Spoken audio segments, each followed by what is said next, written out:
श्री मुकुट बिहारी वर्मा जी से जोरदार तालियां इन सुंदर क्षणों की शोभा को पूर्ण करने के लिए। बहुत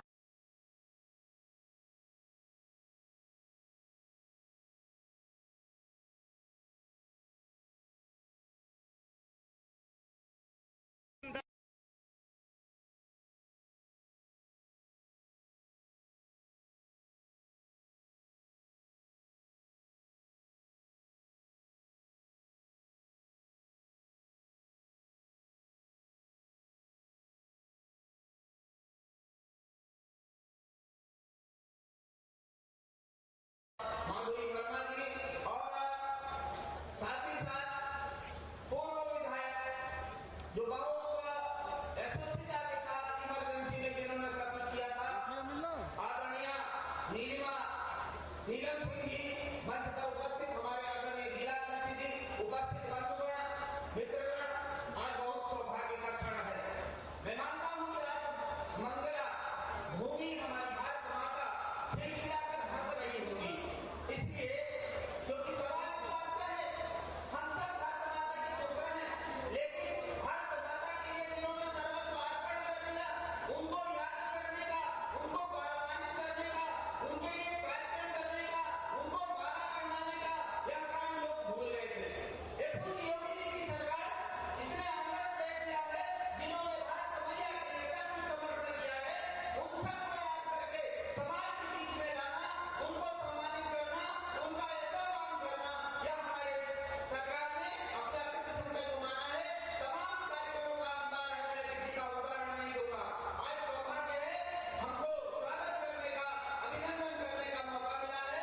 वीर शिरोमणि महाराणा प्रताप केवल वीर शिरोमणि नहीं, संस्कार शिरोमणि थे। हम अपने बच्चों से कहते हैं, घास की रोटी खाकर भी जिसने कभी सर नहीं झुकाया उसका नाम पूछते हैं तो लोग कहते हैं महाराणा प्रताप।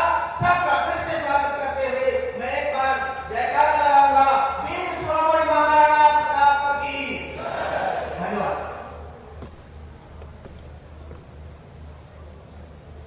बहुत बहुत धन्यवाद और आभार माननीय। आज माननीय मुख्यमंत्री जी द्वारा विभिन्न योजनाओं के अंतर्गत लाभार्थियों को स्वीकृति पत्र प्रमाण पत्र वितरित किया जाना है।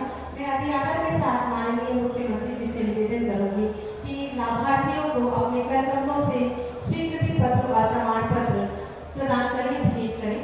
सर्वप्रथम आयुष्मान कार्ड योजना के अंतर्गत रीता देवी पत्नी राजू यादव, आप सब जोरदार तालियों से इस शुभा को द्विगुणित कर सकते हैं। आयुष्मान योजना के अंतर्गत शक्ति पुत्र पन्नालाल, प्रधानमंत्री आवास योजना ग्रामीण के अंतर्गत इसरावती पत्नी गोलीराम, मुख्यमंत्री आवास योजना ग्रामीण के अंतर्गत नानू पुत्र याकूब,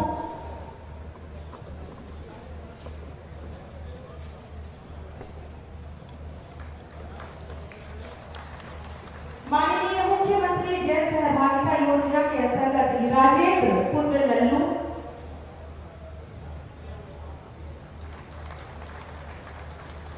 राष्ट्रीय ग्रामीण आजीविका मिशन के अंतर्गत संजू देवी। पूरे जनपद में का समूह जिनको सीसीएल नहीं प्राप्त हुआ है, उनको सीसीएल की धनराशि एक चेक द्वारा सांकेतिक रूप में प्रदान की जा रही है, संजू देवी। तत्पश्चात राष्ट्रीय ग्रामीण आजीविका मिशन कामिनी देवी,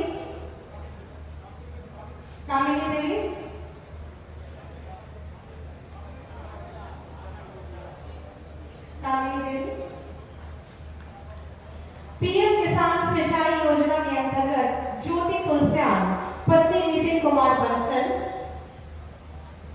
ज्योति तुलस्यान।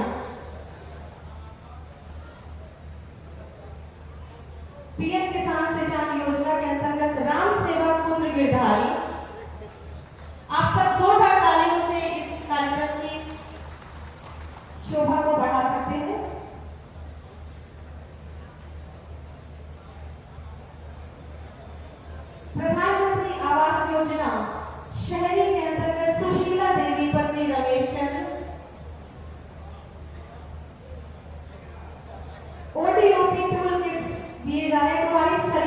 पुत्री जीवनलाल। टूल किट्स प्रशिक्षण के उपरांत प्रमाण पत्र एवं टूल किट का वितरण कुमारी सरिता पुत्री जीवनलाल।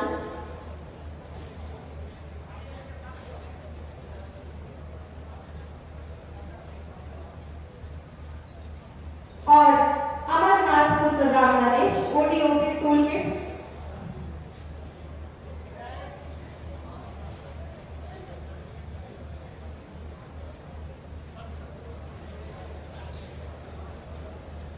एक बार जोरदार तालियां होनी चाहिए इन सुखद क्षणों को बहुगुणित और सुंदर शोभायमान करने के लिए। आज विभिन्न परियोजनाओं का शुभारंभ लोकार्पण शिलान्यास माननीय मुख्यमंत्री जी के कर कमलों से होना है। साथ ही साथ स्वर्गीय सुखद राज सिंह क्षत्रिय भवन एवं छात्रावास का शिलान्यास और स्वर्गीय राजा रुद्रेंद्र विक्रम सिंह पूर्व विधायक कैसरगंज की केवी इंटर कॉलेज पयारपुर में स्थापित मूर्ति का अनावरण और साथ ही साथ माननीय मुख्यमंत्री जी द्वारा विभिन्न विकास योजनाओं के अंतर्गत स्वीकृत परियोजनाओं का लोकार्पण होना है। माननीय से निवेदन करूंगी कि कृपया बटन दबाकर इन योजनाओं का शिलान्यास और लोकार्पण करें। जिन परियोजनाओं का लोकार्पण होना है उनकी लागत 70 करोड़ और जिनका शिलान्यास होना है उनकी 64 करोड़ की योजनाओं का शिलान्यास हो रहा है। जोरदार तालियां विकास के लिए, इन विभिन्न योजनाओं के शिलान्यास के लिए, लोकार्पण के लिए। तालियों का ये सिलसिला होना चाहिए मित्रों। लगातार ये तालियां हैं जो प्रदेश विकास की ओर लगातार शीघ्रता से अग्रसर हो रहा है माननीय मुख्यमंत्री जी की प्रेरणा से, प्रयास से, आशीर्वाद से। बहुत बहुत आभार और धन्यवाद माननीय मुख्यमंत्री जी। साफ नियत, सकारात्मक सोच, स्पष्ट नीति, प्रतिबद्धतापूर्ण पारदर्शी कार्यनीति से उत्तर प्रदेश को नई पहचान और ऊंचाइयां प्रदान कर आत्मनिर्भर उत्तर प्रदेश की आधारशिला रखने वाले हम सब के परम आदरणीय माननीय मुख्यमंत्री जी, जिनके जीवन का हर पल, हर क्षण प्रदेश के विकास को संकल्पित और समर्पित है, उनसे बहुत ही आदर के साथ विनम्र निवेदन करेंगे कि आज के इस ऐतिहासिक स्वर्णिम दिवस में एक बार पुनः हमारा मार्गदर्शन करें, अपने आशीर्वादों से हमें अभिषेचित करें।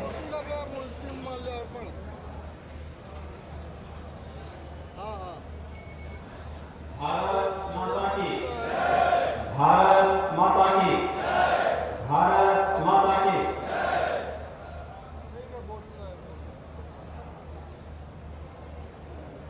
वीर शिरोमणि महाप्रताप की मूर्ति के लोकार्पण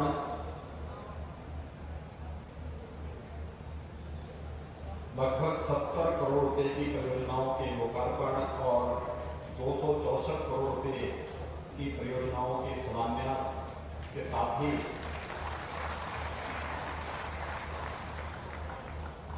प्रयागपुर के राजा महाराज रुद्रेंद्र विक्रम सिंह जी की मूर्ति के अनावरण कार्यक्रम के लिए आज विशेष रूप से आयोजित आज के समारोह में मेरे साथ यहाँ मंच पर उपस्थित प्रदेश के जल शक्ति मंत्री डॉक्टर महेंद्र सिंह जी,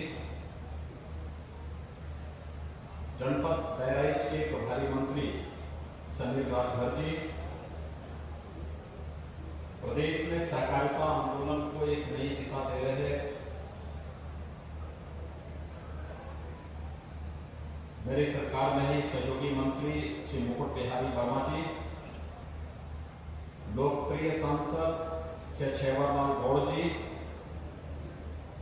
मान्य विधायकगण श्रीमती अनुपमा जायसवाल जी, श्री सुरेश्वर सिंह जी, श्री सुभाष त्रिपाठी जी, श्रीमती माधुरी वर्मा जी, श्रीमती सरोज सोनकर जी,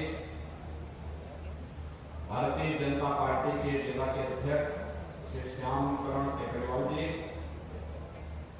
पूर्व विधायक श्रीमती नीलम सिंह जी,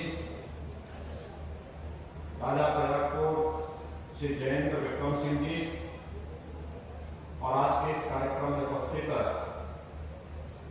भारी संख्या में बहराइच से उपस्थित सभी भाइयों बहनों, कल होलिका दहन है और परसों होली का उत्सव का कार्यक्रम है। होली के ठीक एक दिन पहले मुझे बहराइच जनपद में आने का आप सब ने अवसर दिया है। मैं इसके आयोजकों समेत बहराइच की जनता का हृदय से अभिनंदन करता हूं।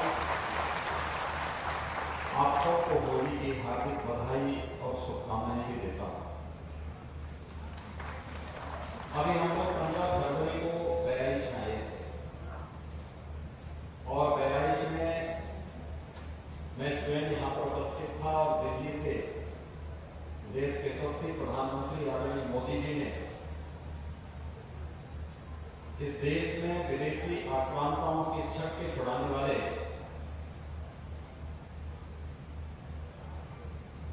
महाराज सुहेलदेव के भव्य स्मारक के कार्य का यहां पर शिलान्यास संपन्न किया था। इससे पहले मुझे यहां आने का अवसर प्राप्त हुआ था जब बहराइच को एक मेडिकल कॉलेज यहां पर केंद्र और प्रदेश सरकार ने मिलकर उपलब्ध कराया था और मुझे इस बात की प्रसन्नता है कि हम लोगों ने बहराइच के मेडिकल कॉलेज के हॉस्पिटल का नामकरण पाला कृषि के नाम पर और मेडिकल कॉलेज का नामकरण महाराज सुहेलदेव के नाम पर रख करके अपने उन पूर्वजों का पुण्य स्मरण किया जिनके कारण आज हम सब सुरक्षित हैं और स्वाधीनता के इस माहौल में,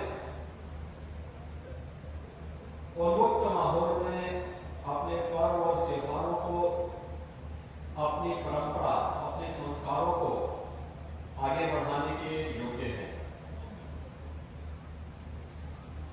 अपनी परंपरा और अपने पूर्वजों के प्रति श्रद्धा और सम्मान का भाव किसी भी समाज को हमेशा प्रगति के पथ पर अग्रसर करके समृद्धि की ओर अग्रसर करता है और यही भाव आज बहराइच एक बार फिर से दोहरा रहा है। 15 फरवरी को भी हम आए थे तो महाराज सुहेलदेव के शौर्य और गाथा को न केवल यहां पर हम लोगों के द्वारा बल्कि देश के यशस्वी प्रधानमंत्री जी ने भी लगभग 1000 वर्ष पहले महाराज सुहेलदेव ने बहराइच की धरती पर जो शौर्य और पराक्रम का इतिहास रचा था, 1000 वर्षों के बाद भी वर्तमान पीढ़ी उसी मुक्त कंठ से अपने पूर्वजों का स्मरण करते हुए गौरव की अनुभूति महसूस कर रही है। और भाइयों बहनों, आज यही कार्य एक बार फिर से बहराइच की धरती पर महाराणा प्रताप की इस भव्य प्रतिमा के लोकार्पण कार्यक्रम के अवसर पर हम सबको देखने को मिला। महाराणा प्रताप का जन्म राजस्थान की धरती पर हुआ और उस समय मध्यकाल का कालखंड था जब देश और धर्म दोनों खतरे में थे। देश की स्वाधीनता पर तब तक खतरे के बादल पूरी तरह मंडरा चुके थे। विदेशी आक्रांता भारत के धर्म और संस्कृति के साथ साथ भारत की स्वाधीनता को भी रोकने के मुकाबले दिखाई दे रहे थे। उस कालखंड में महाराणा प्रताप ने राजस्थान की धरती से भारत की स्वाधीनता के उस अमर यज्ञ में जो आहुति दी, आप उसके प्रति कृतज्ञता हर भारतवासी करता है। और ठीक कहा यहां पर श्री मुकुट बिहारी वर्मा जी ने कि आज भी हर भारतीय परिवार जब भी अपने पुत्र को आशीष देता है तो ये कहता है कि तुम महाराणा प्रताप की तरह बनो, छत्रपति शिवाजी की तरह बनो, गुरु गोविंद सिंह की तरह बनो। यानी मातृभूमि के प्रति श्रद्धा और समर्पण का यह भाव युगों युगों तक व्यक्ति को जीवित बना देता है, अमर बना देता है। और ये जीवंतता हम सबको आज फिर एक बार बहराइच की धरती पर देखने को मिला है। ये मेरा सौभाग्य है कि बहराइच में मुझे बार बार आने का अवसर प्राप्त हो रहा। और भाइयों बहनों, अतीत के जिस कालखंड में बहराइच के आपके पूर्वजों ने ये लड़ाई लड़ी थी, वो लड़ाई उस कालखंड में थी जो पूरे देश की चेतना को झकझोरने वाली थी, चेतना को जागृत करने वाली थी। बहराइच की 1000 वर्ष पूर्व उस लड़ाई को अगर पूरे देश ने समझने का प्रयास किया होता तो मुगल आक्रांता देश के अंदर कहीं पैर रखने का भी जो साहस नहीं करता, नहीं कर पाते। और महाराज सुहेलदेव का तो जो त्याग और बलिदान था वो तो उसी बात को लेकर के था। उन्होंने जब सालार मसूद को पूरी सेना के साथ संहार किया था, लगभग 150 वर्षों तक कोई विदेशी आक्रांता भारत की धरती पर हमला करने का दुस्साहस नहीं कर पाया। जब भी भारत की जवानी बोलती है और मातृभूमि की रक्षा के लिए अगुवाई लेती है तो देश के दुश्मन ऐसे ही मौन होते हैं जो शौर्य पराक्रम 1000 वर्ष पहले इस धरती ने दिखाया था। और आज मैं धन्यवाद दूंगा कि हम शौर्य पराक्रम की इसी गाथा को आगे बढ़ाते हुए, मैंने कोई स्थल ऐसा नहीं देखा है कि जहां पर लगभग 1.5 महीने के अंतराल में 2 ऐसे राष्ट्रीय महापुरुषों के स्मारक और उनकी प्रतिमाओं को स्थापित करने के कार्यक्रम एक चलते हुए आगे बढ़ते जा रहे हैं। और साथ साथ यहां पर 2 ही क्यों, हमने तो आज यहां पर प्रयागपुर के राजा पूर्व विधायक स्वर्गीय राजा रुद्रेंद्र विक्रम सिंह जी की प्रतिमा का भी आज हम यहां पर विमोचन किए हैं। भाइयों बहनों, उस कालखंड में भले ही भारत एक राजनीतिकारी रहा हो, लेकिन राजे रजवाड़ों ने मिलकर के भारत की स्वाधीनता के लिए, उसे क्षुण्य बनाए रखने के लिए जब भी अनुयायी भी एकजुट होकर के उस लड़ाई को आगे बढ़ाया, विदेशी आक्रांताओं का मुंहतोड़ जवाब देने और उन्हें युद्ध के मैदान में विदेशी आक्रांताओं को भागने के लिए मजबूर जरूर होना पड़ा है। भारत की यही तो सनातन धर्म की सबसे बड़ी विशेषता है। हमने हर एक गलती के परिमार्जन का भी अवसर दिया, उसके परिष्कार का भी अवसर दिया, और जब भी आवश्यकता पड़ी है तो समाज को एक नई चेतना के साथ फिर से खड़े होते हुए पाया है। कौन सा ऐसा कालखंड है जिस कालखंड में भारतीय मानस ने अपनी चेतना को जागृत रहते हुए भारत की स्वाधीनता के लिए निरंतर संघर्ष न किया हो।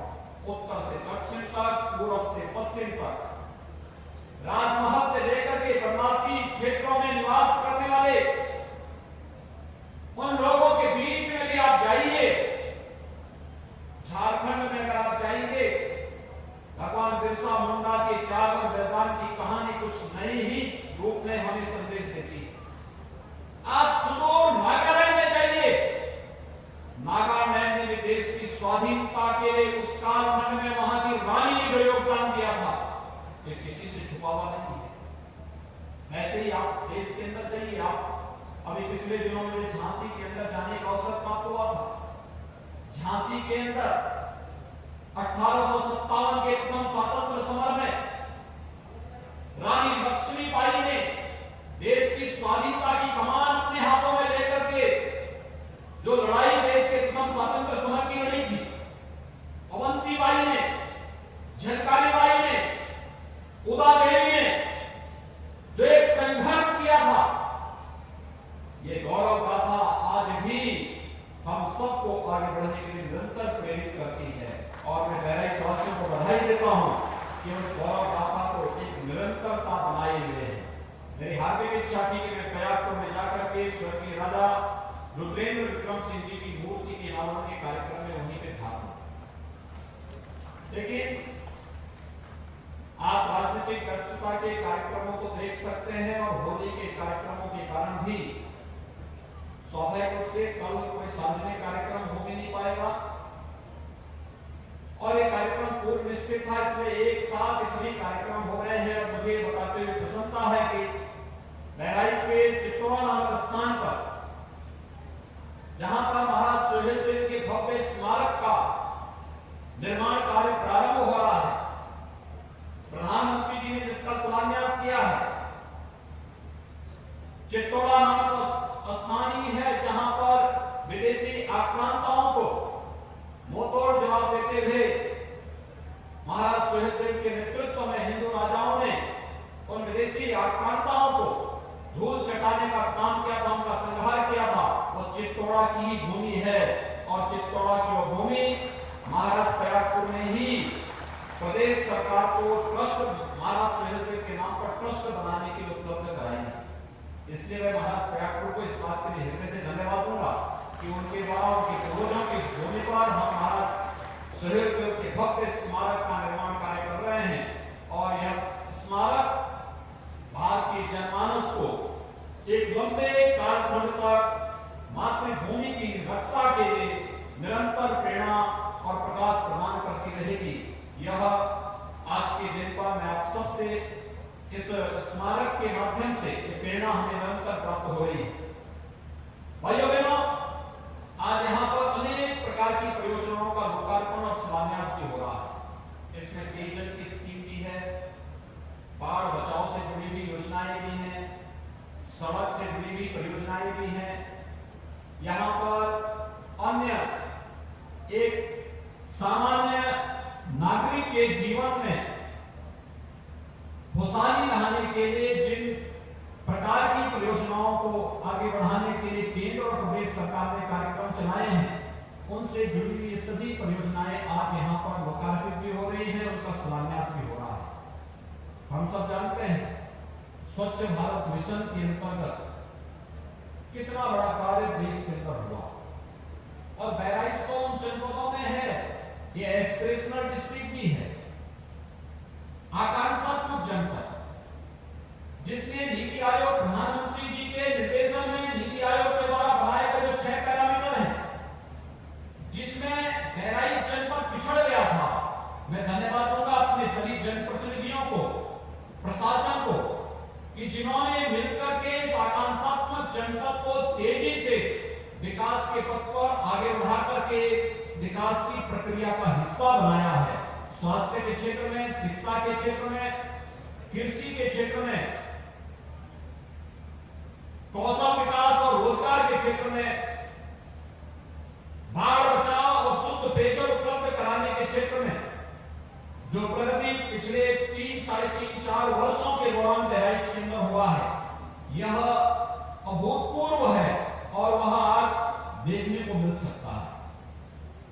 आकांक्षात्मक जनपद से सामान्य जनपद और फिर विकसित जनपद के रूप में स्थापित करना, ये बहराइच को, श्रावस्ती को, बलरामपुर को, सितारनगर को, चंदौली, सोनभद्र, फतेहपुर, चित्रकूट, ये 8 आकांक्षात्मक जनपद हैं, इन्हें भी पहले सामान्य जनपद के रूप में माना और फिर सामान्य से विकसित जनपद के रूप में स्थापित करना, इस दिशा में प्रदेश सरकार के द्वारा कार्य प्रारंभ हुए हैं। भारत सरकार के सहयोग से सभी कार्य योजनाएं आगे बढ़ रही हैं और बहुत सारे पैरामीटर ऐसे हैं जिसमें बहराइच ने भी एक अच्छी जंप लगाई है, जिसके माध्यम से कहा जा सकता है कि बहराइच की राह बहुत आसान हो रही है और आकांक्षात्मक जनपद से सामान्य जनपद में लाने के लिए ही प्रदेश सरकार ने केंद्र सरकार के साथ मिलकर के वे कार्य योजनाएं आगे बढ़ रही हैं। इन कार्य योजनाओं में चाहे स्वच्छ भारत मिशन में हर गरीब परिवार को शौचालय उपलब्ध कराने का कार्य हो, चाहे वह जिन लोगों के पास मकान नहीं उन्हें मकान उपलब्ध करवा करके प्रधानमंत्री आवास योजना में मकान उपलब्ध करवाने का कार्य हो। आपको याद, आप आश्चर्य करेंगे कि हम लोगों ने 4 वर्ष में अब तक ग्रामीण और शहरी क्षेत्र में 40 लाख गरीबों को एक आवास उपलब्ध कराने में हमें सफलता प्राप्त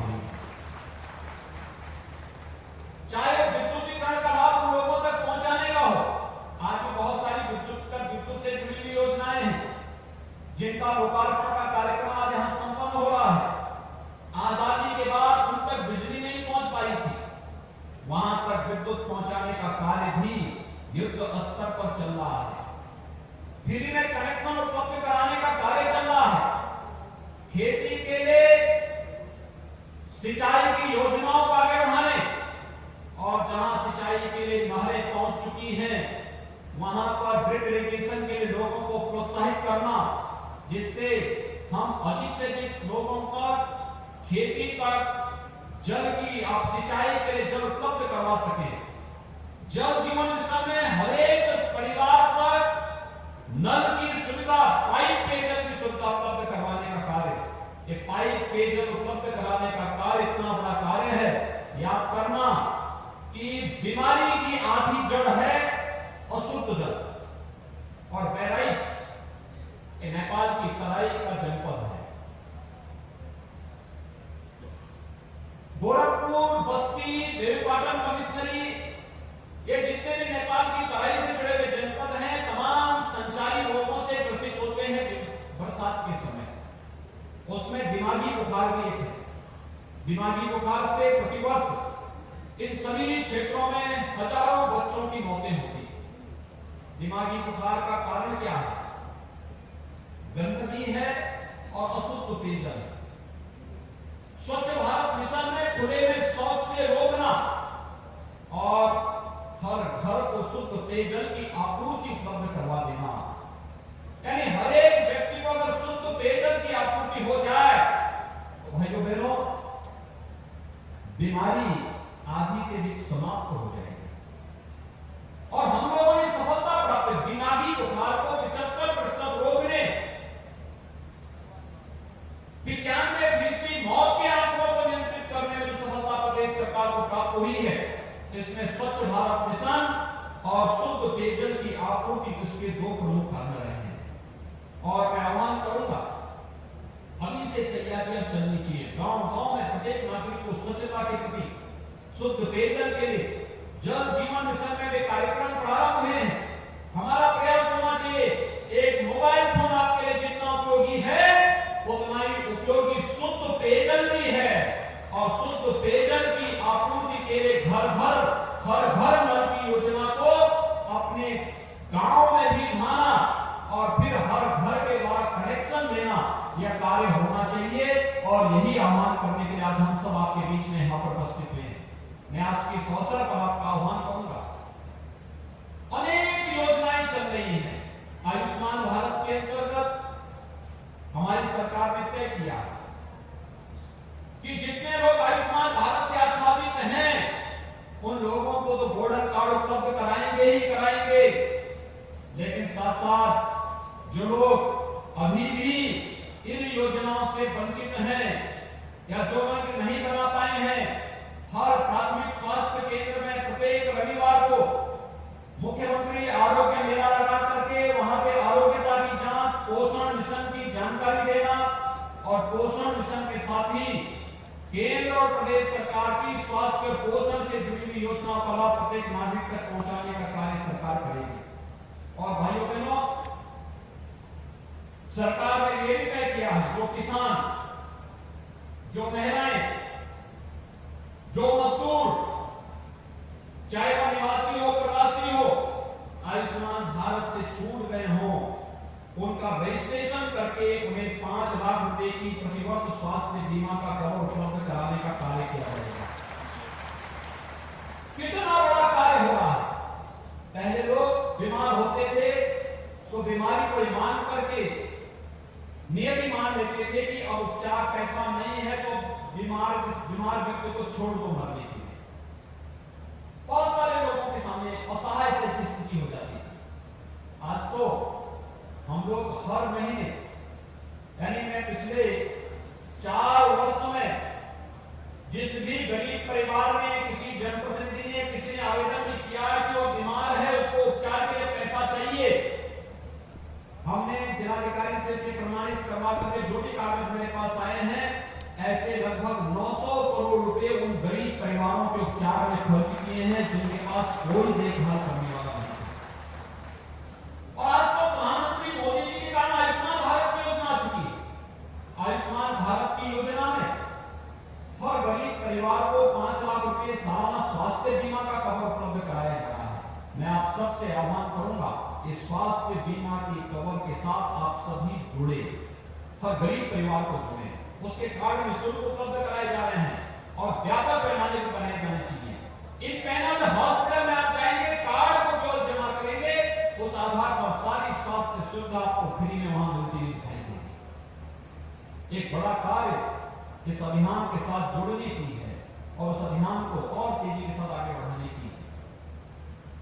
गांव-गांव में हमें नागरिकों को जागरूक करना पड़ेगा और इसमें खासतौर पर महिला सशक्तिकरण की दिशा में जो प्रयास प्रारंभ हुए हैं, महिला सामर्थ्य नाम की घोषणा हम लोगों ने प्रारंभ की। इसमें महिला स्वयंसेवी समूह मिलकर के इस कार्यक्रम को आगे बढ़ा सकती हैं, जैसे झांसी में बरेली मिल्क प्रोड्यूसर ने किया। बरेली मिल्क प्रोड्यूसर ने महिलाओं का समूह है, उन्होंने वहां पर महिलाओं के समूह को दुग्ध उत्पादन के साथ जोड़ करके वहां पर वे गांव-गांव में घर-घर से गाय या भैंस का दूध एकत्र करती हैं और फिर उसे डेयरी तक उपलब्ध करवाने का कार्य करती हैं। एक वर्ष में बरेली मिल्क प्रोड्यूसर ने 46 करोड़ का टर्नओवर किया है, व्यवसाय किया है 46 करोड़ का और 2 करोड़ का नेट प्रॉफिट कमाया है। यह कार्य बहराइच से जुड़ी हुई महिला स्वयंसेवी समूह भी इस प्रकार का कार्य कर सकती है। अलग अलग प्रकार की परिस्थितियां होंगी, अलग अलग जगहों पर अलग अलग कार्यक्रम आगे बढ़ाए जा सकते हैं और मैं आह्वान करूंगा इस कार्यक्रम के साथ जुड़ करके हम इन योजनाओं को तेजी के साथ आगे बढ़ाएंगे। आकांक्षात्मक जनपद बहराइच विकास की नई ऊंचाइयों पर पहुंच सके, इसलिए बेहतरीन स्वास्थ्य केंद्र के रूप में प्रधानमंत्री जी के कर कदमों से हम लोगों ने महाराज सुहेलदेव यहां गवर्नमेंट मेडिकल कॉलेज का लोकार्पण का कार्य हम संपन्न कर चुके हैं। मेडिकल कॉलेज विशेषज्ञ चिकित्सा सुविधा का एक केंद्र होता है। धीरे धीरे करके वहां पर जब विशेषज्ञ चिकित्सक और इससे जुड़े हुए विशेषज्ञ वहां पर आएंगे, आप देखेंगे कि बहराइच और आसपास के जनपद के लोगों को चिकित्सा सुविधा के लिए लखनऊ, दिल्ली या मुंबई नहीं जाना पड़ेगा, बल्कि आसपास के जनपद के लोग आपके बहराइच में आएंगे। और बेलपाटन कमिश्नरी की दृष्टि से बड़ी समृद्धशाली है। इस कमिश्नरी के 4 जनपद हैं और 4 जनपदों में 3 मेडिकल कॉलेज हम दे रहे हैं। बहराइच में मेडिकल कॉलेज बनकर के तैयार हो चुका है, बलरामपुर में और गोंडा में भी हम लोग मेडिकल कॉलेज दे रहे हैं। अन्य कमिश्नरी में कहीं नहीं होगा कि 4 जनपदों में 3 में मेडिकल कॉलेज बन रहे हैं। और कोई क्या आज से 5 साल पहले कल्पना नहीं करता था कि बहराइच में भी मेडिकल कॉलेज होगा, या गोंडा में भी मेडिकल कॉलेज होगा, या बलरामपुर में भी मेडिकल कॉलेज होगा? कोई कल्पना नहीं करता था। एक सकारात्मक सोच, एक सकारात्मक दिशा में आगे बढ़ाने का प्रयास है। ये जो परियोजनाएं हैं, कहीं सड़क की, कहीं पेयजल की, कहीं शौचालयों के निर्माण की, घर घर शौचालय बनाने के बाद हर ग्राम पंचायत में एक सामुदायिक शौचालय बनाया जा रहा है। सामुदायिक शौचालय में देखभाल की व्यवस्था गांव की एक महिला को सौंपा जा रहा है और उस महिला को 6,000 रुपए हर महीने देने का काम भी हम लोग ग्राम पंचायत निधि से उपलब्ध करवाने का कार्य किया जा रहा है। भाइयों बहनों, विकास की योजनाओं का लाभ प्रत्येक नागरिक को प्राप्त हो, यह आज की आवश्यकता है। हम सब इस अभियान के साथ जुड़ेंगे। समाज में हर चेहरे पर खुशहाली होगी तो समाज में खुशहाली होगी। हर बच्चा स्वस्थ होगा तो परिवार स्वस्थ होगा, समाज स्वस्थ होगा, देश स्वस्थ होगा और स्वस्थ समाज और स्वस्थ राष्ट्र ही एक सशक्त राष्ट्र के निर्माण की परिकल्पना को साकार कर सकता है। आप सब होली के एक दिन पहले इतने बड़े भव्य कार्यक्रम के साक्षी बन रहे हैं। राष्ट्रनायक महाप्रताप की भव्य प्रतिमा के लोकार्पण के कार्यक्रम में साक्षी बने हैं। मैं महाप्रताप को कोटि कोटि नमन करता हूं। मैं महाराज सुहेलदेव को कोटि कोटि नमन करता हूं। राजा रुद्रेंद्र विक्रम सिंह जी की मूर्ति के अनावरण के अवसर पर मैं विनम्र श्रद्धांजलि अर्पित करता हूं। आप सबको होली की हृदय से बधाई देता हूं, अपनी शुभकामनाएं देते हुए यहाँ के अपने सभी जनप्रतिनिधियों को हृदय से धन्यवाद देता हूं कि उन्होंने विकास कार्यों को एक नई ऊंचाई तक पहुंचा करके बहराइच को आकांक्षात्मक जनपद से एक अविरत प्रयास उन्होंने किया है। अब उसके परिणाम सामने आ रहे हैं। उस परिणाम के लिए बधाई देते हुए आप सबको एक बार फिर से होली की मंगलमय शुभकामनाएं। धन्यवाद। जय हिंद, जय श्री राम। बहुत बहुत आभार और धन्यवाद माननीय। आपकी प्रेरणादायक उद्बोधन व ओजपूर्ण वाणी के लिए सदैव की तरह ही आज आपने हमें आगे बढ़ने और लोक कल्याण से जुड़ने की प्रेरणा दी है। इसके बाद मैं निवेदन करूंगी माननीय विधायक महसी श्री सुरेश्वर सिंह जी से और उनके सहयोगियों से कि महाराणा प्रताप की भव्य प्रतिमा माननीय मुख्यमंत्री जी को भेंट करें और आप सभी से निवेदन है कि जोरदार तालियों से इन सुंदर क्षणों की शोभा को दुगनी करने बहुमूल्य करें। और साथ ही साथ एक जनपद एक उत्पाद बहराइच के द्वारा ये गेहूं के डंठल से बनी हुई महाराणा प्रताप की सुंदर चित्र और निवेदन करूंगी माननीय विधायक महसी श्री सुरेश्वर सिंह जी से कृपया धन्यवाद ज्ञापन देकर हमें की बात करें। आज इस मंच से ऐसे व्यक्तित्व का धन्यवाद ज्ञापित करने जा रहा हूं जो कश्मीर से कन्याकुमारी और अटक से लेकर कटक तक के जिनकी निरंतर मांग होती है। मोदी जी के बाद में अगर किसी की मांग होती है तो अपने उत्तर प्रदेश के मुख्यमंत्री योगी